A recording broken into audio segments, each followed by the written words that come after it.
All right, so there's the cool box effect. Yes, I know when I did the unboxing, I forgot to do that. Actually, I didn't forget. I just didn't see it. I was just so excited about having 2080 cards in the house. I had started taking that stuff out of the boxes and looking at it and trying to bring as much stuff to you guys as possible. But there was the cool effects in the box. By the way, if you happen to miss the unboxing and you care what comes inside of the box, check out that video. We'll have a link down below. Now, today we're going to actually be able to bring you guys the scores. That's right. How does the Zotac Amp Edition RTX 2080 perform? Well, it performs pretty well. I have to tell you guys this. The big thing right off the bat, I just want to tell you guys, this card runs really, really cool. Compared to all the other reference models that we've tested in-house, the Founders Edition card, this card runs at 67 Celsius under full load. That is the lowest temp of all that we've seen at all on these cards. Now, the card itself is completely based on a different design than the reference design as well. If you guys hadn't missed the other video, on top of the card you guys can see there are 3 fans. Now these 3 fans, what's nice about them is that each one can be individually controlled, which is great because, maybe it's hotter in one spot or another and you want to turn the fan up or turn them lower on a different spot. With this card, you can do that. That's a pretty nice feature. Also, the back panel is very nice, so that way you don't get your hands cut on any of their stuff. And that's pretty much the differences in this card compared to the reference design is pretty much just the fan aperture and the back of the card. The rear I/O is still identical. You have 3 display ports and HDMI, but what's really cool is you have a new USB Type-C port. And this is going to be used for all the new VR headsets that are coming out, which will make VR just a totally much better experience all the way around when it gets here. Now, as far as the specs go, it's pretty much also identical to the reference card.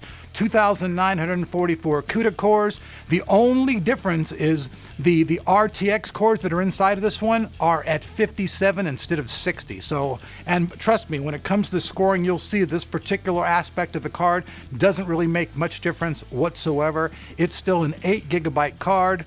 Now, another thing about this card is if you're an overclocker, and we'll be bringing you guys a completely separate review on the overclocking aspects of this card, these guys have their absolutely own dedicated software called Firestorm, and inside of there, you can actually control the spectral lighting that the card has as well. So if you're into RGB and changing your lights all the way around to different stuff, inside of the Firestorm software, you can do all this stuff. You can control your lighting, you can control your overclocking, all of that good stuff. Another thing about the Zotac Amp Edition RTX 2080 is it really runs very, very quiet. In fact, the system fans and the system back behind me where we did all our testing, the card, you could really never hear it. Even when it's under full load and the fans are going as fast as they can, the card remains pretty damn quiet, which I really like all the way around all the RTX cards. The reference models are quiet, and so far this is the very first aftermarket one we've seen. It runs really quiet as well. I know you guys really want to get right into the scoring of the card. It's the most important thing, but if you guys want to know more about the TU102 chip that's running this entire card, check out my launch day video on the 2 cards, the 2080 Ti and the 2080, and I talk about all the different aspects that are in the technology behind this card. Now, the system that we're using for testing, we've been using this for testing for quite a long while. Features an i7-8700K. We've got 16GB of DDR4 memory. All in all, it's a very, very pretty decked out system. It's not the highest system in the world, but it's still a really nice system for testing games on. We're using the latest version of Windows with all the latest updates that are out there. For all of our AMD testing, we use the latest drivers available at the time of our testing, and for NVIDIA, we use the latest beta driver that was provided for the RTX cards. So let's go. Let's rock out to the benchmarks.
Now the base clock speed of this AMP Edition card is 1515 megahertz, and it has a really nice boost clock of 1830 megahertz. Okay, so where to start off in my conclusion, because it's like, I like the card, I admit it, it's a really nice card. Now it's $839 though for this AMP Edition card, and when you see really the numbers right out of the gate compared to the old 1080 Ti cards, the numbers just don't scream, hey, I need to go out and upgrade right now. Now, this Zotac AMP Edition card, it is a very nice card. It runs really nice, has a really nice boost clock. 1830 megahertz, that's just right out of the box. Not even tinkering around, it does that pretty much just automatically when it wants to, when it's running in the proper cooling. So that's a really good thing. Now, being that it's $839, you kind of have to weigh things out and go, okay, you know, my TI card gets this many, the new 2080 gets this many, and the price is $839. It makes it really hard for me as for like, you know, to recommend as an upgrade to really be able to say that. I really can't say, hey, go out and ditch your 1080 Ti and buy yourself a 2080. Now, 2080 Ti, it is more powerful. Obviously, you're going to be paying a lot more money, but still $839 is big bucks for a card, no matter how really nice the card is.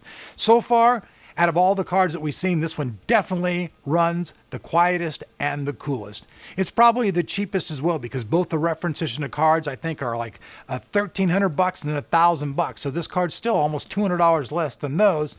But if you're a guy out there, you have a 1080 Ti and you're really just going, okay, man, I'm thinking about upgrading, I honestly think I'd wait just a little longer or save my money until I can get a 2080 Ti. So at the end of the day, even though this Zotac AMP Edition is a really great card, I thank you guys at Zotac, and trust me, I'm not beating up your card in any way. This more has to do with NVIDIA and their pricing than you guys, so don't be upset. But I cannot recommend going out and paying $839 unless you're just buying into the market and getting a new system and you want to be future-proof. So if you're a guy getting ready to buy a new card out there and you're like, okay, it's like $699 to get a 1080 Ti, or it's $839 to get a 2080, then I would definitely recommend just getting the 2080 every time, all the time, because that card's going to be much more future-proof. As the drivers improve, the card will actually run better, run faster, and be a better card all around. Unfortunately, this card and all its technology are really in its infancy. So I'm Elric. Like usual, we'll have a link down below for more information. If you want to check out Zotac's website or buy this card for yourself, it will be down there. We thank you for watching. We wish you were subbed to the channel, and if you ain't got notifications turned on, well then turn them on, and we'll see you in your inbox.